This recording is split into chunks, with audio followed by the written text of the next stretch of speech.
Hey everybody, it is Baldwin here. I just wanted to make a video to kind of help you walk through Classkick. So when you click on the link that I post in Google Classroom, it is going to take you to a page that looks like this. Now, remember, I upgraded so we have the Pro system, which is really convenient for both you guys and the teachers.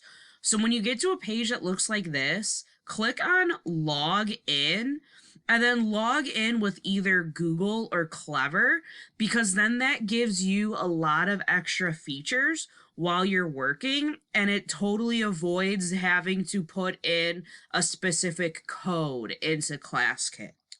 So again, usually logging in with Google is a little bit easier, but Clever is an option as well. If you have any other questions on how to get into Classkick or use some of the features, feel free to shoot me an email. All right, have a great day, everyone.